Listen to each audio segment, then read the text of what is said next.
Le second livre des rois, chapitre 11.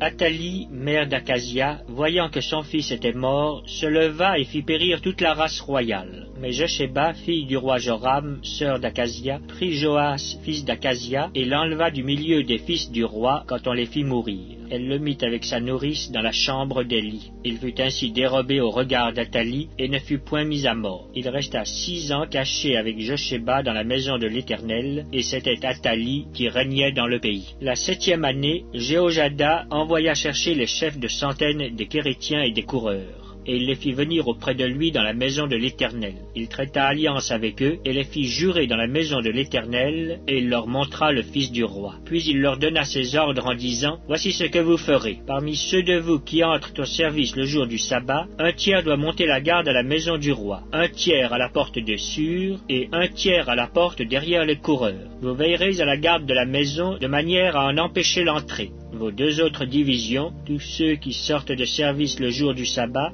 feront la garde de la maison de l'Éternel auprès du roi. Vous entourerez le roi de toutes parts, chacun les armes à la main, et l'on donnera la mort à quiconque s'avancera dans les rangs. Vous serez près du roi quand il sortira et quand il entrera. » Les chefs de centaines exécutèrent tous les ordres qu'avait donnés le sacrificateur Jéhojada. Ils prirent chacun leurs gens, ceux qui entraient en service et ceux qui sortaient de service le jour du sabbat, et ils se rendirent vers le sacrificateur Jéhojada. Le sacrificateur remit aux chefs de centaines les lances et les boucliers qui provenaient du roi David et qui se trouvaient dans la maison de l'Éternel. Les coureurs, chacun les armes à la main, entourèrent le roi en se plaçant depuis le côté droit jusqu'au côté gauche de la maison, près de l'autel et près de la maison. Le sacrificateur fit avancer le fils du roi et il mit sur lui le diadème et le témoignage. Ils l'établirent roi et loignirent et, frappant des mains, ils dirent « Vive le roi !» Athalie entendit le bruit des coureurs et du peuple, et elle vint vers le peuple à la maison de l'Éternel.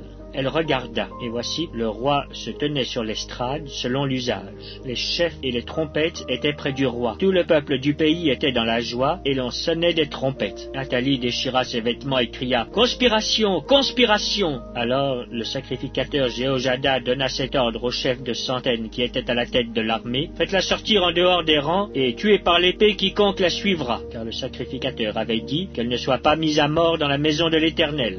Lui fit place, et elle se rendit à la maison du roi par le chemin de l'entrée des chevaux. C'est là qu'elle fut tuée. Jéhojada traita entre l'Éternel, le roi et le peuple, l'alliance par laquelle il devait être le peuple de l'Éternel. Il établit aussi l'alliance entre le roi et le peuple. Tout le peuple du pays entra dans la maison de Baal, et ils la démolirent. Ils brisèrent entièrement ses autels et ses images, et ils tuèrent devant les autels Mathan, prêtre de Baal. Le sacrificateur Jéhojada mit des surveillants dans la maison de l'Éternel. Il prit les chefs de centaines, les Kérétiens et les coureurs, et tout le peuple du pays, et ils firent descendre le roi de la maison de l'Éternel, et ils entrèrent dans la maison du roi par le chemin de la porte des coureurs.